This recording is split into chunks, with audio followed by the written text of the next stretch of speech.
I want to talk about the book of Revelation, and I want to talk about some things that I think were pretty clear in it that we can see. And I know a lot of people look at different ways of interpreting Revelation. That's called mostly in eschatology. That is the study of end times. And we have at least four major views of the end times, or how we interpret the end times, what our eschatology is, and how we interpret Revelation is very much a part of it. And if you'd like to know or what the four views are, there's a really good commentary called Revelation Four Views, a parallel commentary, and it gives you a blow-by-blow definition or an explanation or interpretation of each of them. This is edited by Steve Gregg, forward by Robert Klaus, Dr. Robert Klaus. But it's good to look at and compare, and you could see what they all are. There's, if I try to say this by memory, I'll mess one of them up. But the four views are basically, one of them is called the idealist view. And then you have postmillennial. Idealist used to be called amillennial, and now it's called, used to be called amillennial, now it's called idealism. And then you have post-millennium, which believes, well, you have to read it. And then you have historic millennialism, which is probably the oldest view of how to interpret the book of Revelation. And some people would take offense at that. And then you have premillennial dispensationalism, which is the newest, around about 200 years old, if we were to be honest about it. So if we were to get on with this and see how this all shakes out, I wanted to give you 7 things that you could see in every every view of Revelation. These are always present. They just happen to be present in the book. And they are these, as we'll see. I'll go through my slides. And there are 7 constants, I call them. And the first one is, of course, Jesus, God, and the Holy Spirit. One, two, or all 3 of them are constant in the book. They're either acting together or you see one of them acting. And Jesus is throughout the book, so is the Spirit. And then the second one is these angelic beings. And the angelic beings show up in all sorts of forms. And you'll see that as you read through the book if you haven't already. The next one is God's people, the saints, or sometimes referenced as the overcomers.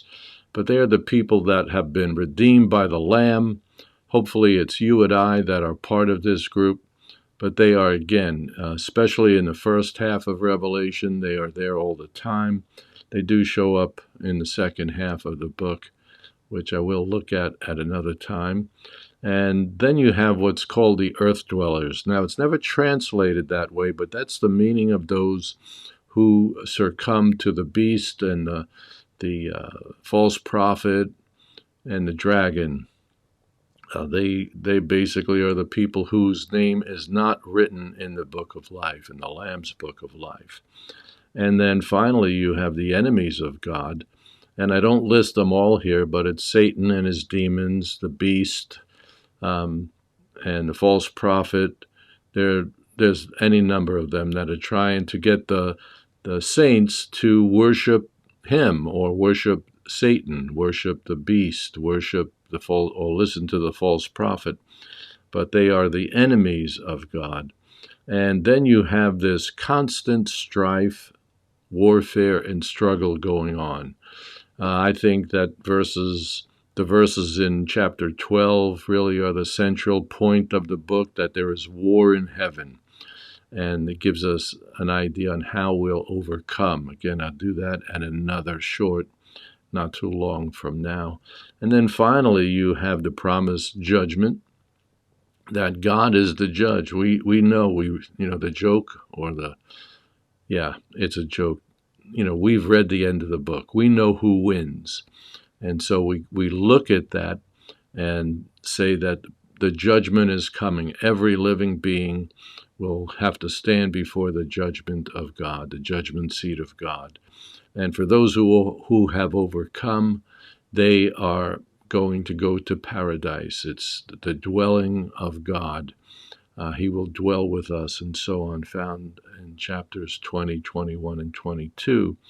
And then LOF is the lake of fire. It's not laugh out loud, as some people like to think it is, or lots of fun. I'm sorry, not laugh out loud, lots of fun. No, it's the lake of fire. This has been made for the devil and everybody whose name is not written in the book of life. So those are your 7 constants. You see them all the time.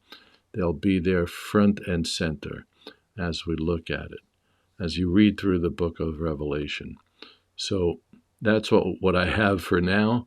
And until the next time, please give us a like, subscribe to our channel. You'll get notified every time something is given up. I do have a series on Revelation on my YouTube channel, but it is unlisted just because I don't want trolls and everybody who takes offense at the way that I interpret Revelation. I just don't want to deal with all the stuff that comes up when you do this.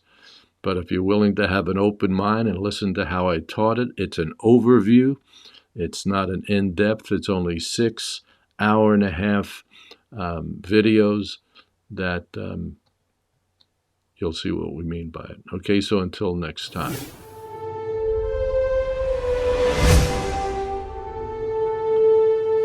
Please make sure you like our channel, and also if you ring the bell, you'll be notified every time I upload something new.